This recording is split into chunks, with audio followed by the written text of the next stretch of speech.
Om Swastiastu, apa kabar anak-anak semuanya? Semoga semua dalam keadaan sehat dan dalam lindungan Ide Sang Yang Widi Wasa. Pada kesempatan kali ini, kita akan membahas dan mempelajari materi Panca Yama Brata dan Niyama Brata untuk membentuk karakter. Nah, sebelum membahas lebih lanjut tentang ajaran Panca Yama Brata dan Panca Niyama Brata, kita terlebih dahulu akan membahas Tri Kerangka Dasar Agama Hindu. Karena ajaran Panca Yama Brata dan Panca Niyama Brata termasuk ajaran dari Tri Kerangka Dasar Agama Hindu yang kedua, yaitu susila. Ya udah anak-anak, kita langsung saja membahas mengenai Tri Kerangka Dasar Agama Hindu. Nah, ini ya.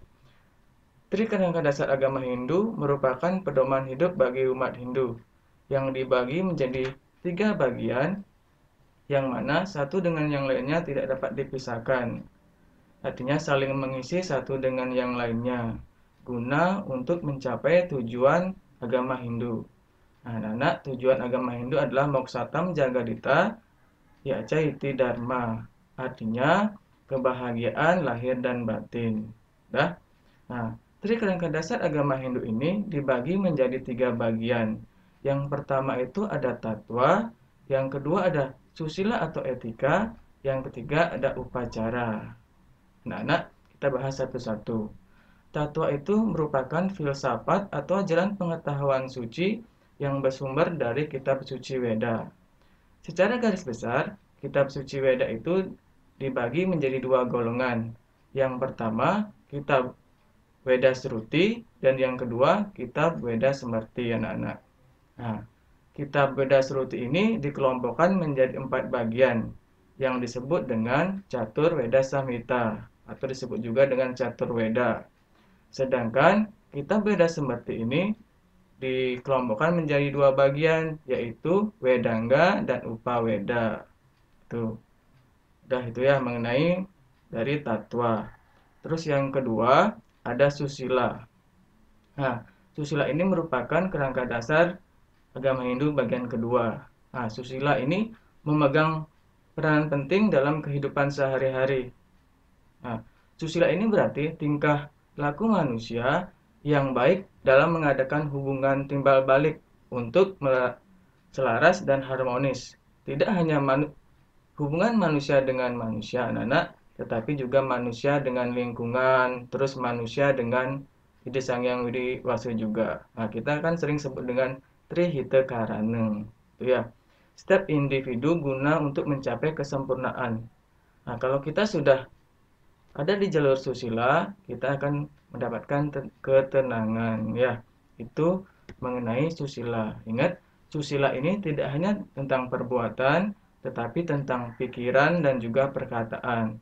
Kita harus menjaga pikiran kita, perbuatan kita, dan perkataan kita. Itu mengenai ajaran susila. Terus yang ketiga ada upacara. Nah, upacara ini merupakan kegiatan agama Hindu dalam bentuk ritual. Atau kita sering sebut juga dengan yajna, ya. Nah, contohnya agama Hindu di Bali kan banyak melakukan ritual agama Hindu, upacara-upacara yajna, ya. Yajna itu kan suatu kegiatan suci yang tulus ikhlas. Dah itu ya mengenai upacara, ya. Ini.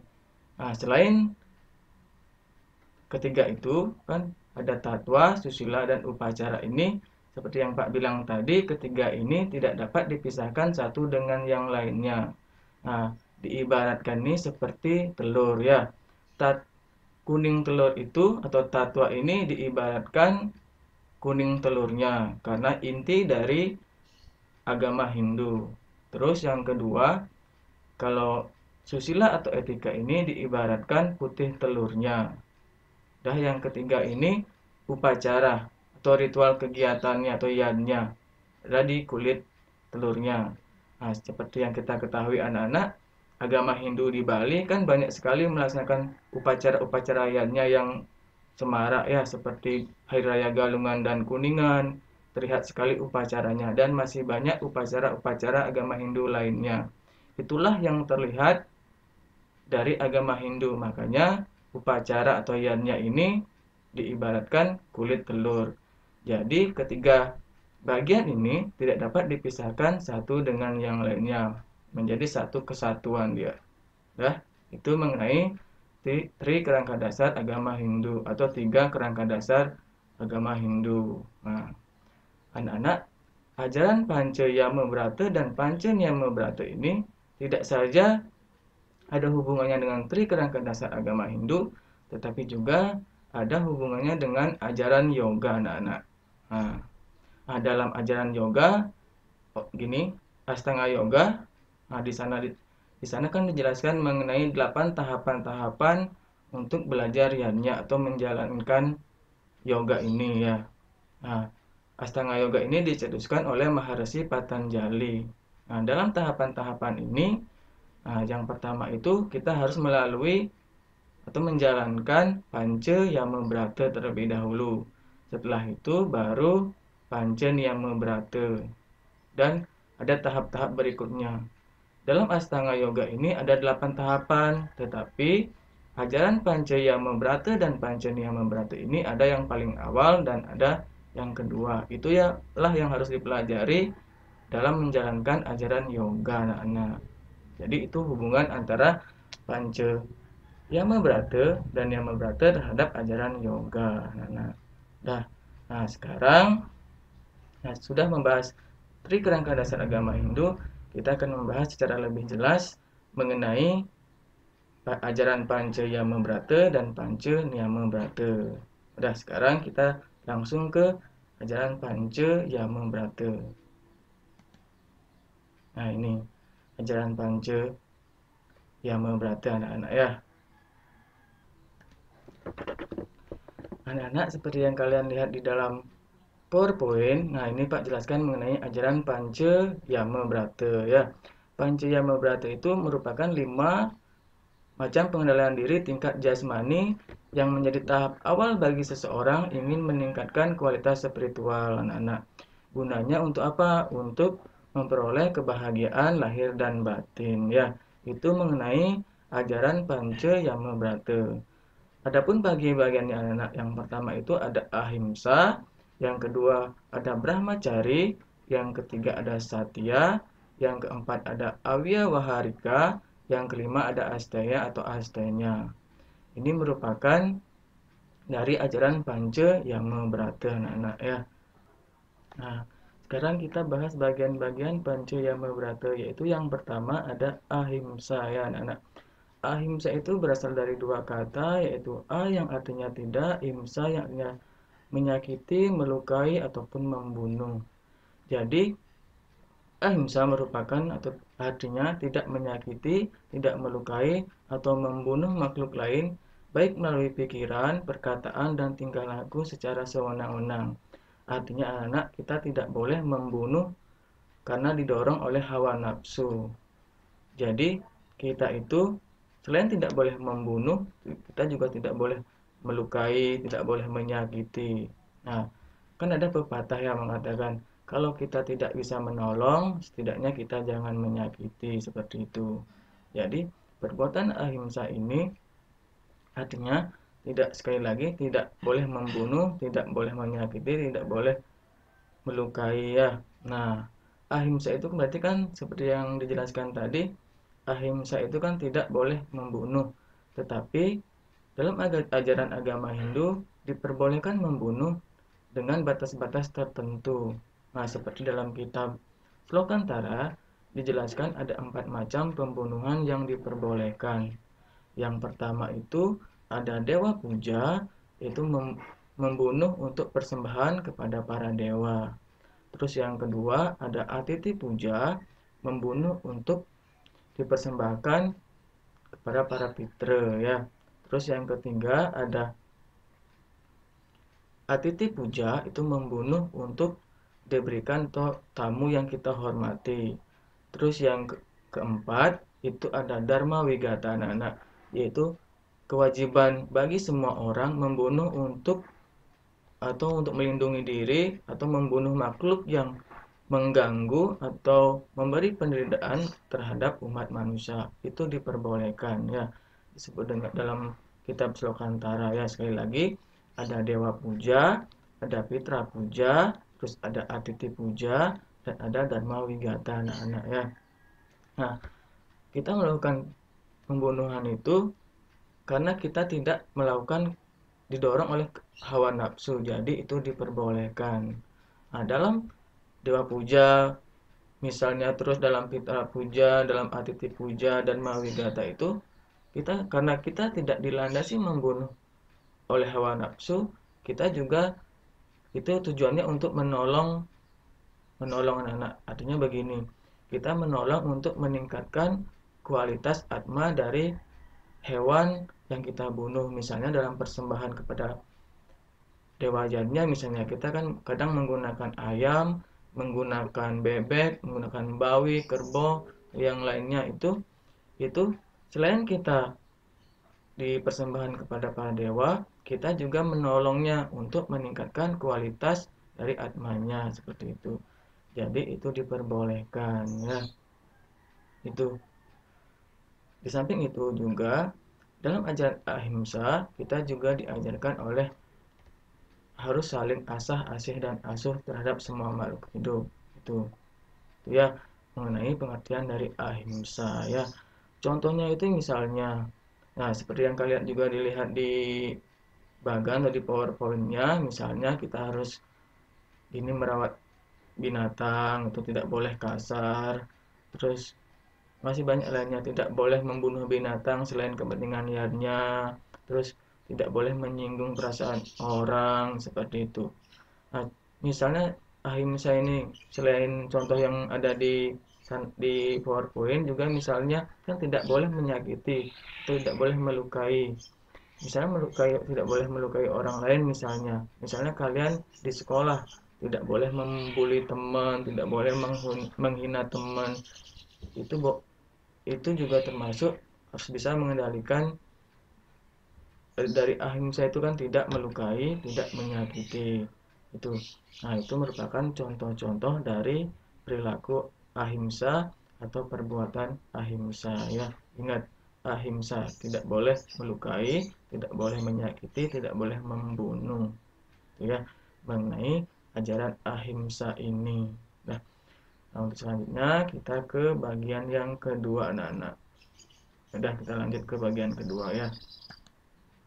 Ya, sekarang bagian kedua yaitu ada Brahmacari ya.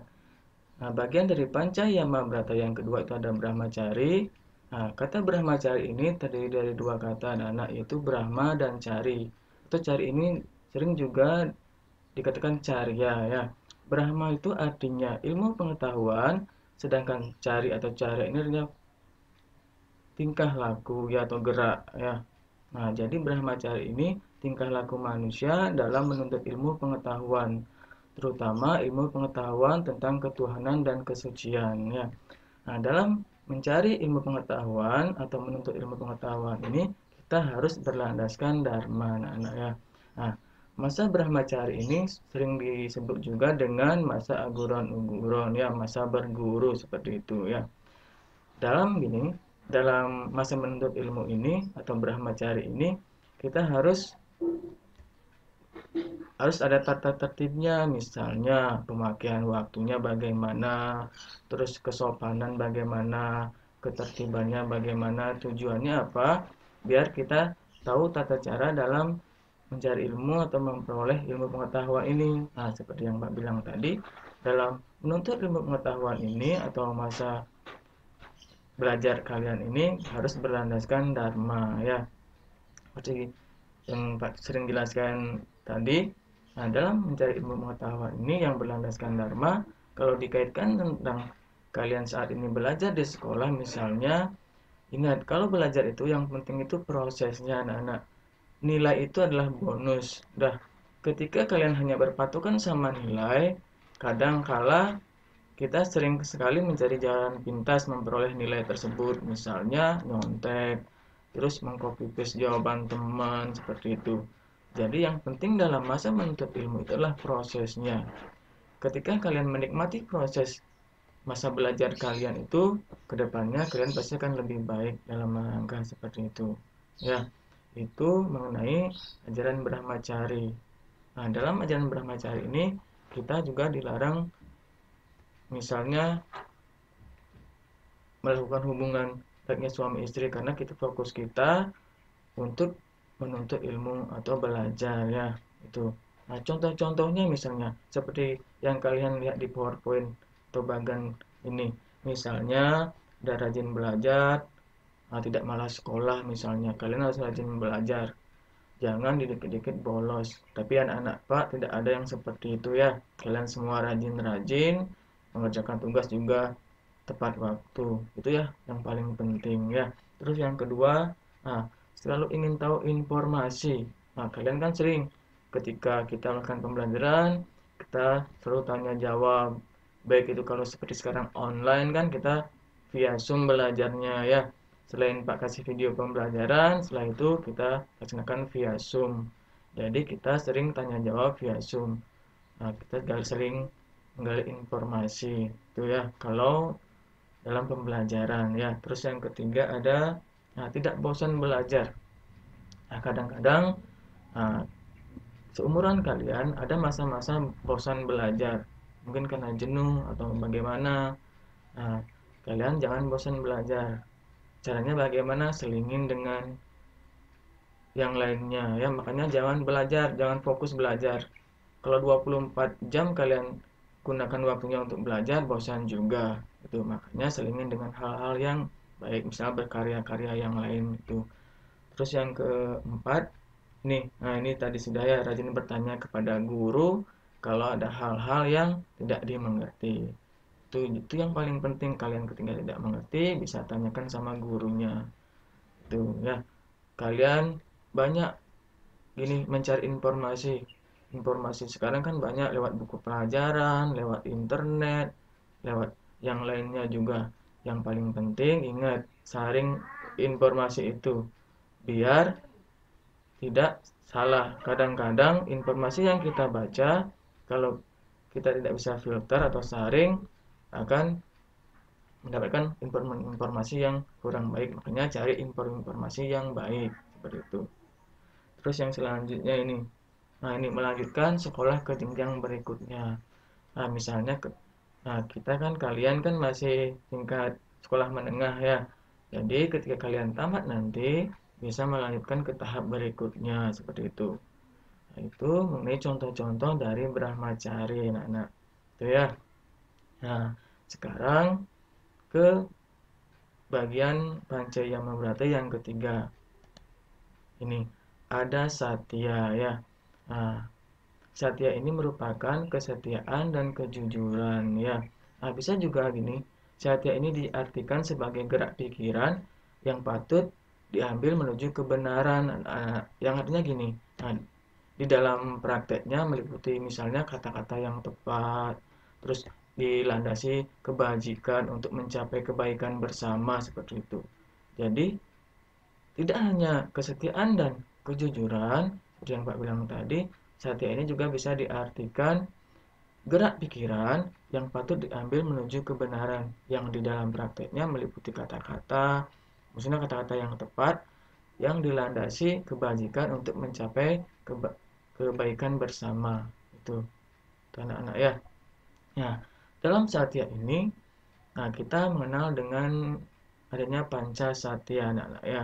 Nah, seperti anak kalian kan lihat nih di PowerPoint ini, ada Satya Hridaya, terus Satya Wacana, Satya Semaya, terus Satya Laksana, dan yang kelima Satya Mitra ya. Misalnya Satya Hridaya, setia pada kata hati. Ini misalnya dalam keadaan apapun kalian, misalnya bingung, bimbang, percaya pada kata hati kalian, ikuti kata hati kalian. Itu ya. Terus yang kedua ada Satya Wacana, setia dengan kata-kata. Itu. Ingat selalu apa yang diucapkan itu yang kita lakukan. Ya. Terus yang ketiga ada Satya Semaya ya. Satya Semaya ini artinya setia pada janji. Kita kalau sudah berjanji anak-anak, kita tidak boleh mengingkarinya. Terus yang selanjutnya ada Satya Laksana, setia pada perbuatan ya. Itu ya, berani berbuat, berani bertanggung jawab seperti itu anak-anak. Dan yang terakhir Satya Mitra ya, setia pada teman. Ingat, setia pada teman ini jangan ikutin temannya yang keliru atau salah jalan. Kalau temannya keliru atau salah jalan, kita yang mengingatkan. Begitu sebaliknya, ketika kita yang keliru, biar temannya mengingatkan. Itulah pertemanan, setia pada teman. Jangan sudah hal buruk kita ikutin, itu namanya salah. Tuh, sama teman atau sama sahabat harus saling mengingatkan. Itulah satya mitra.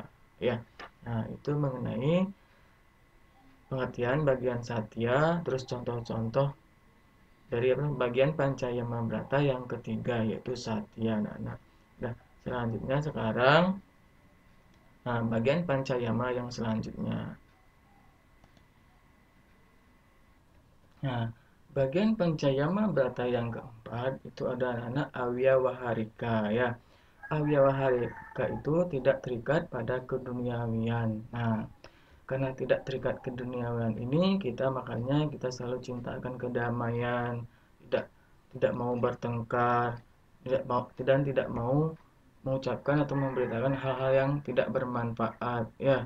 Nah, dalam kehidupan ini kan harus mampu mengendalikan indria dari objek duniawi. Nah, karena bila indria-indria kita mengendalikan manusia, maka kita akan terjerumus dalam kesengsaraan. Nah, karena kesengsaraan itulah timbul yang dalam diri ini jadi kesengsaraan. Makanya kita harus bisa mengendalikan diri kita, makanya tidak terikat pada keduniawian. Nah, seperti yang Pak bilang tadi, karena tidak terikat keduniawian inilah kita misal cinta damai untuk mendapatkan ketenangan ya. Itu mengenai Awyawaharika, tidak terikat pada keduniawian ya. Nah, itu.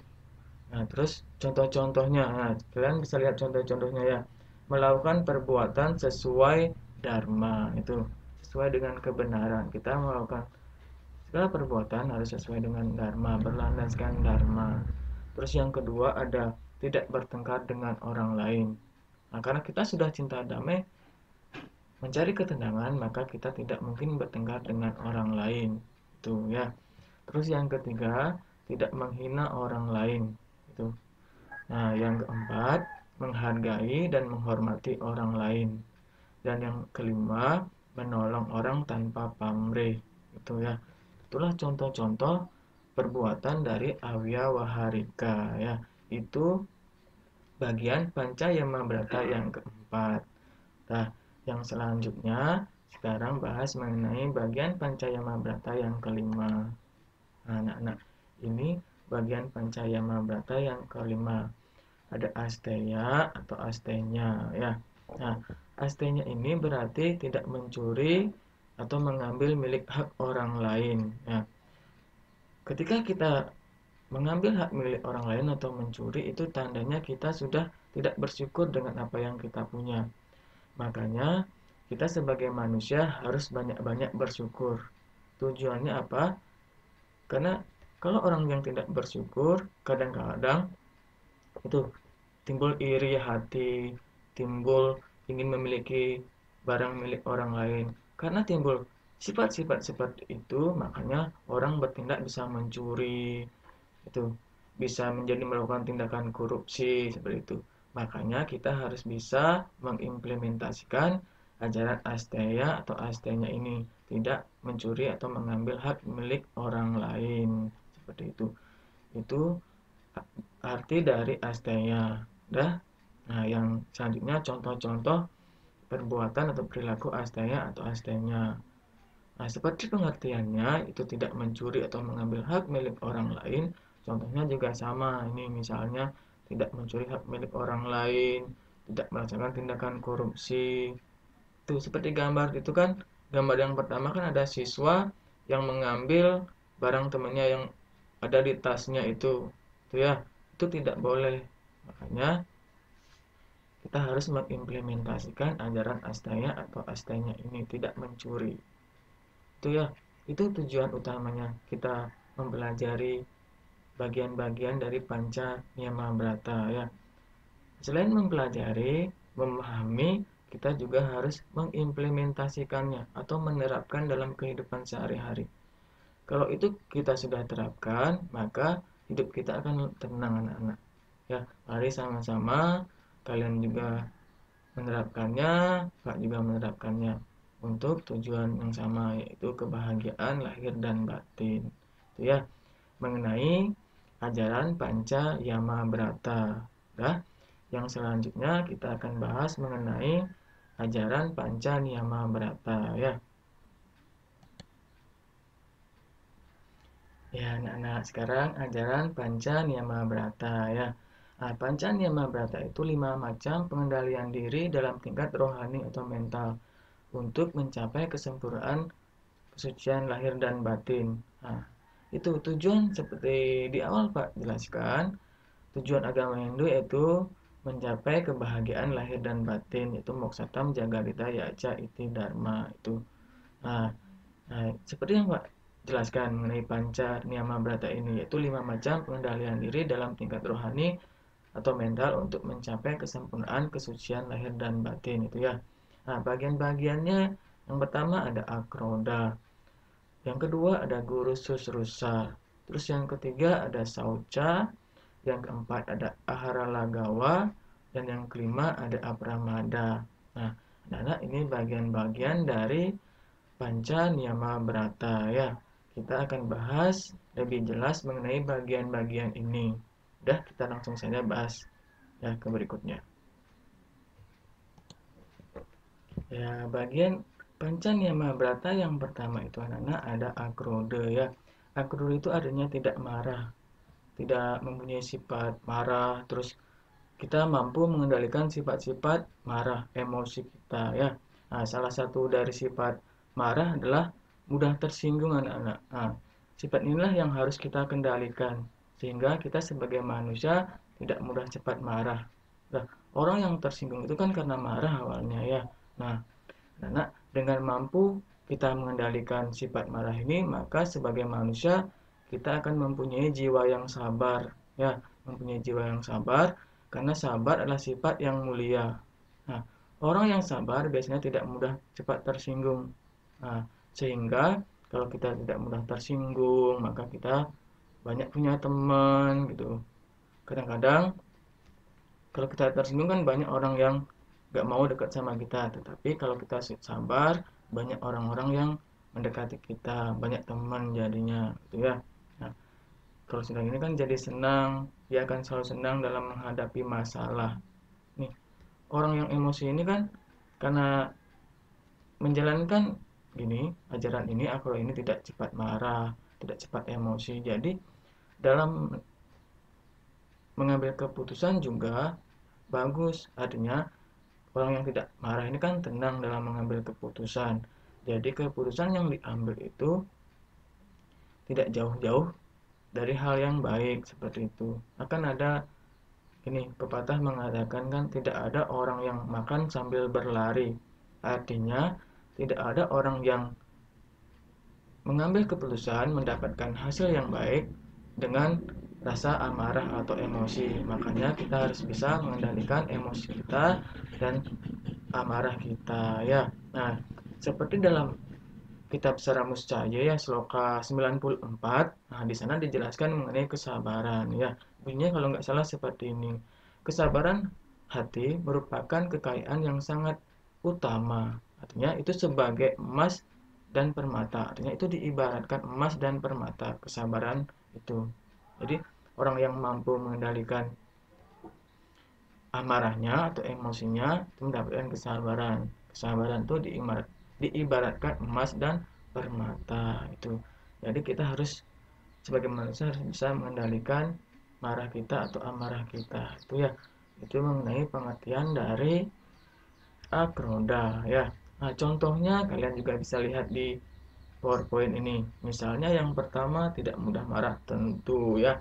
Seperti pengertiannya, akroda itu tidak marah. Contohnya yaitu pertama tidak mudah marah. Terus bisa mengendalikan emosi. Terus yang ketiga tidak mudah tersinggung juga.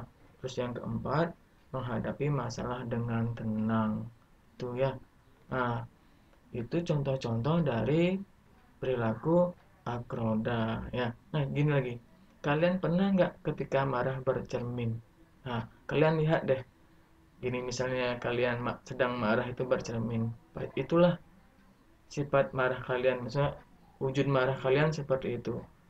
Jauh dari hal baik. Misalnya orang marah kan mata merah, muka merah. Kalau kalian tenang kan enggak ya, itu. Jadi kalian seperti yang Pak bilang tadi, kita harus bisa mengendalikan amarah kita biar tidak cepat tersinggung, tidak mudah marah. Itu ya mengenai hak roda. Sekarang selanjutnya ya, yang kedua, bagian panca niyama brata yang kedua. Nah, ini ada guru susrusa ya. Artinya guru susrusa ini artinya hormat dan bakti terhadap guru ya. Nah, guru susrusa ini juga berarti mendengarkan atau gini, apa namanya, menaruh perhatian terhadap ajaran-ajaran dan nasihat guru ya. Nah, guru yang dimaksud ini kita ada catur guru ya. Yang pertama itu Anda bisa lihat guru rupaka. Itulah orang tua kalian ya, yang melahirkan merawat kalian. Itulah orang tua. Terus yang kedua ada guru pengajian, yaitu bapak ibu guru yang ada di sekolah. Terus yang ketiga ada guru wisese, itu adalah pemerintah. Dan yang terakhir ada guru swadhyaya, itulah ide sang yang widiwasa. Nah, itu kita harus hormat dan bakti terhadap guru. Itulah yang dimaksud guru, catur guru tersebut ya. Nah, terus contoh-contohnya kalian juga bisa lihat. Yang pertama itu berbakti kepada orang tua ya. Anak-anak kalian semua ya tidak boleh melawan orang tua. Kalian harus berbakti sama orang tuanya ya. Jangan baru nggak dikasih yang diinginkan, kalian marah sama orang tuanya, terus ngambek sama orang tuanya, itu tidak boleh ya. Kalian harus berbakti sama orang tua. Terus yang kedua, mematuhi nasihat orang tua dan guru di sekolah. Ini juga ya. Kalian harus mematuhi nasihat. Kadang-kadang nasihat itu kalian nggak bisa memahaminya dengan baik. Kadang-kadang kalian anggap itu buruk, sebenarnya nasihat itu baik ya. Ibarat gini, ketika kalian sakit dikasih gini jamu rasanya pahit kan, kadang-kadang nasihat itu juga seperti itu ya. Kalian harus menerima nasihat itu dengan baik tuh ya. Terus yang ketiga contohnya melaksanakan ajaran guru dengan tanggung jawab tuh. Misalnya di rumah dikasih tanggung jawab sama orang tuanya, harus diikuti. Misalnya ketika disuruh nyapu, kalian sekedar nyapu harus bisa lakukan itu. Jangan ketika disuruh sama orang tua menyapu atau mencuci baju kalian sendiri, kalian ogah-ogahan, itu tidak boleh ya. Terus misalnya kalau guru pengajiannya ngasih tugas, itu harus dikerjakan atau dilaksanakan, jangan diabaikan ya. Jangan ada tugas nggak dibuat, itu tidak berbakti namanya ya. Terus yang selanjutnya melaksanakan ajaran agama dalam kehidupan. Nah, ini guru swadhyayanya ya. Itu mengenai guru susrusa bagian Pancaniama Brata yang kedua. Dah, sekarang kita menuju bagian Pancaniama Brata yang ketiga.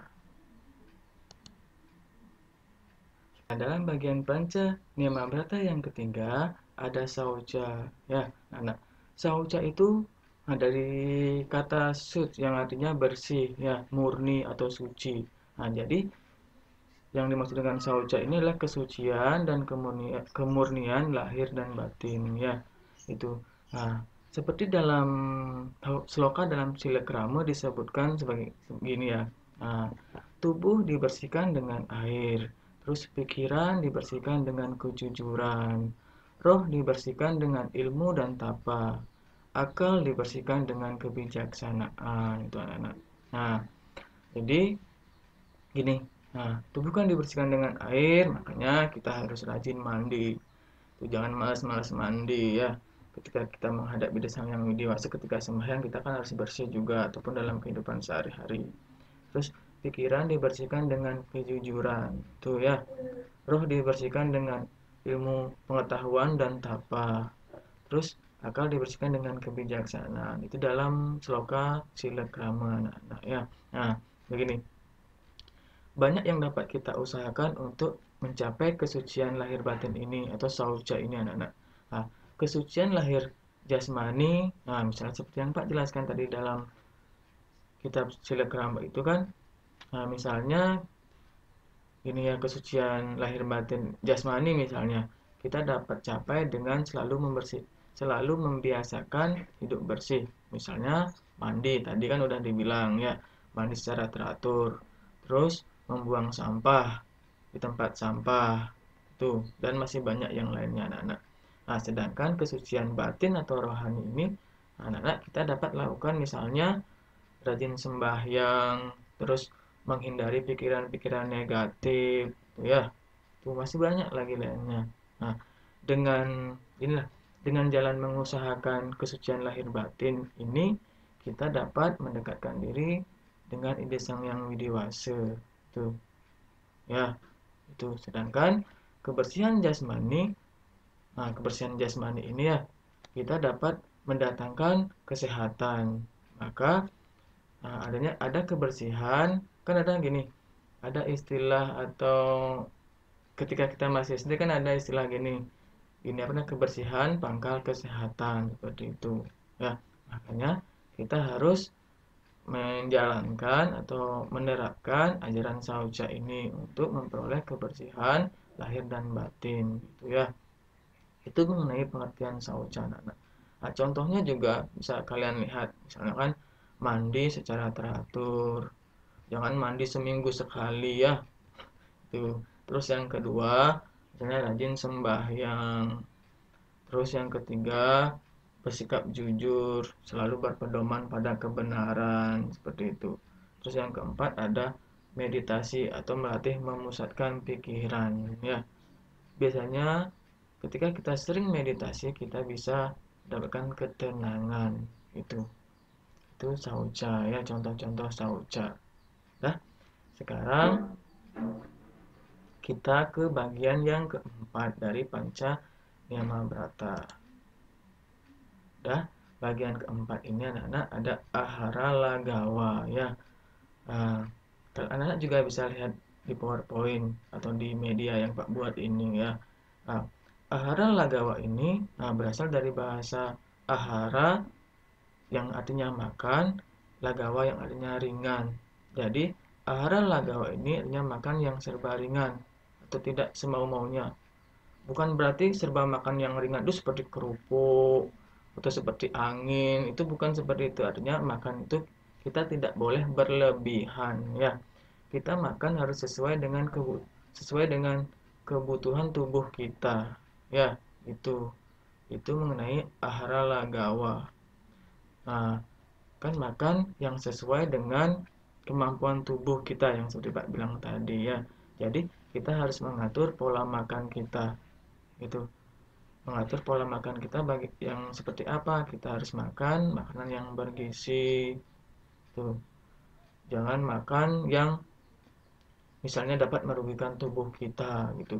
Misalnya kita meminum minuman keras, itu kan merugikan tubuh kita, apalagi berlebihan ya. Terus apalagi minum selain masih banyak gitu, masih banyak contoh. Kalau misalnya tubuh kita alergi terhadap makanan A atau B, usahakan kita jangan makan itu. Tuh. Itu juga termasuk dari ahara lagawa ya. Makan jangan berlebihan atau rakus. Udah, kadang-kadang kadang-kadang kan orang rakus kalau makan makanan yang sesuai dengan kesukaannya, dia kadang-kadang kan rakus. Ujung-ujungnya apa? Pasti sakit perut. Itu ya. Jadi kita makan tidak boleh berlebihan, harus sesuai secukupnya. Itu ya. Ahara lagawa. Tuh. Nah, contohnya seperti di PowerPoint tadi medianya ini. Nah, misalnya ini tidak makan secara berlebihan atau tidak rakus tentu ya. Tuh, tidak boleh makan yang berlebihan. Terus yang kedua, makan secukupnya sesuai kebutuhan. Nah, seperti yang Pak bilang tadi, jangan baru makan ada makanan kesukaannya, makan sampai 2 piring, sampai itu berlebihan, itu dapat menjadi penyakit. Udah, karena makan yang numpuk itu pencernaan kita menjadi lambat dia. Itu ya. Terus yang selanjutnya, tidak makan yang dapat merugikan diri kita sendiri. Nah, tadi kan sudah Pak dapat jelaskan. Makanan apa yang dapat merugikan diri sendiri? Misalnya itu minuman beralkohol itu kan diminum berlebihan kan dapat meracuni diri.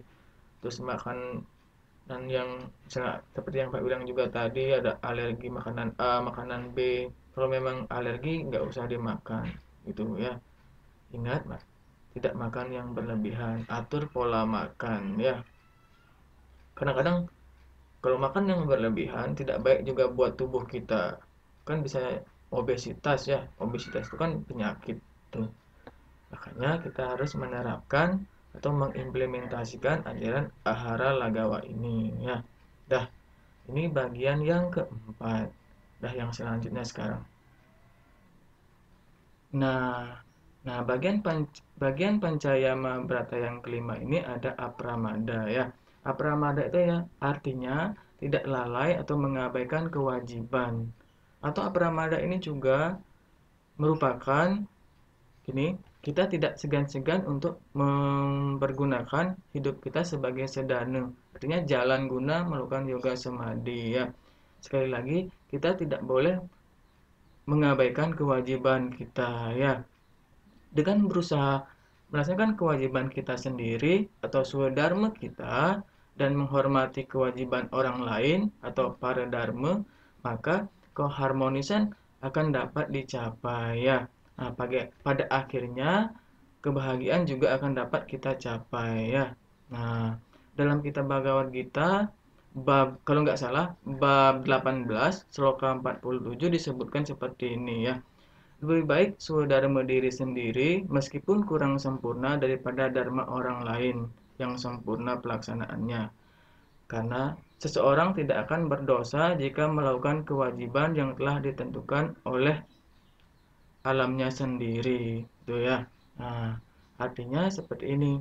Agar kita melaksanakan kewajiban sendiri seperti atau sebagai belajar, maka yang kita laksanakan maka yang kita laksanakan itu sesuai dengan hati kita. Kalau kita sudah melaksanakan kewajiban dengan hati, maka hasilnya pun sesuai dengan keinginan kita. Kita tidak akan apa namanya? Kita tidak akan dapat atau mengharapkan harapan yang terlalu tinggi. Makanya kita apa yang kewajiban kita yang kita sudah laksanakan saja. Itu. Kadang-kadang kita sebagai manusia sering membandingkan kewajiban kita atau swadharma kita dengan kewajiban orang lain kita. Yang penting kita tetap melaksanakan kewajiban kita ya. Nah, seperti ini apa namanya? Karma marga yoga, kita melakukan karma kita atau kewajiban kita. Nah, itu tujuannya. Kalau kita sering membandingkan kewajiban kita dengan kewajiban orang lain, akan hasilnya juga kewajiban yang terikat akan hasilnya itu akan berpengaruh pada diri kita. Jadi kita ketika melakukan kewajiban kita akan setengah-setengah. Makanya kita harus fokus pada kewajiban kita. Itu ya. Nah, misalnya banyak contohnya, misalnya seorang aparat pemerintah melaksanakan kewajibannya, terus orang suci melaksanakan kewajibannya, ataupun kita kan masing-masing punya kewajiban. Si A belum tentu sama kewajibannya dengan si B. Yang penting kita melaksanakan kewajiban kita dengan sungguh-sungguh. Jangan membandingkan kewajiban kita, apalagi kewajiban yang terikat akan hasil. Tuh ya. Nah, contoh dari apramada ini kalian juga bisa lihat tuh, melaksanakan kewajiban dengan baik dan ikhlas. Tuh ya. Kita melaksanakan kewajiban kita dengan ikhlas, pasti hasilnya juga akan memuaskan sesuai dengan kita sendiri. Yang penting kita mencari kebahagiaan, ketenangan itu yang paling penting. Jangan membandingkan diri dengan orang lain, kewajiban kita dengan orang lain. Yang kedua, melaksanakan tugas yang diberikan dengan sungguh-sungguh. Nah, tadi kan Pak bilang sungguh-sungguh. Kalau kita sudah sungguh-sungguh, niscaya ya yang Widi akan memberikan hasil yang baik. Tuh. Yang ketiga, teliti dalam melaksanakan tugas. Tuh. Nah, kalau kita sudah melaksanakan kewajiban kita dengan baik, dengan sungguh-sungguh, dengan teliti, pasti gini juga hasilnya juga akan baik. Yang penting jangan terlalu terikat akan hasilnya.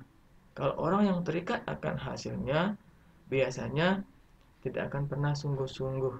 Itu ya. Jadi, kita harus sungguh-sungguh dalam melaksanakan kewajiban kita. Nah, itu ya. Nah, itulah pengertian dari kelima bagian-bagian dari Panca Niyama Brata. Sekali lagi, kita harus menerapkan atau mengimplementasikan ajaran Panca Yama Brata dan ajaran Panca Niyama Brata itu dalam kehidupan sehari-hari. Gunanya untuk memperoleh kebahagiaan lahir dan batin. Ya anak-anak, jangan kalian menghafal saja, tidak mengimplementasikan. Nah, tujuan dari ajaran ini kita mengimplementasikan atau menerapkan di kehidupan sehari-hari agar kita dapat mengendalikan diri terutama dari hal-hal yang kurang baik. Gunanya apa? Kebahagiaan lahir dan batin. Itu ya. Itu dari tujuan dari mempelajari ajaran Panca Yama Brata dan Panca Niyama Brata ya. Itu. Nah, sampai di sini penjelasan atau pemaparan mengenai ajaran Panca Yama Brata dan Panca Niyama Brata. Nah, kalau misalnya ada hal-hal yang belum dipahami, kita bahas dalam pertemuan atau pembelajaran yang berikutnya melalui via Zoom ya. Tuh. Dah, hanya itu yang Bapak dapat sampaikan dalam video pembelajaran kali ini. Akhir kata ya, Pak tutup dengan Paramasanti ya. Udah Paramasanti ngawet. Om Santi Santi Santi Om.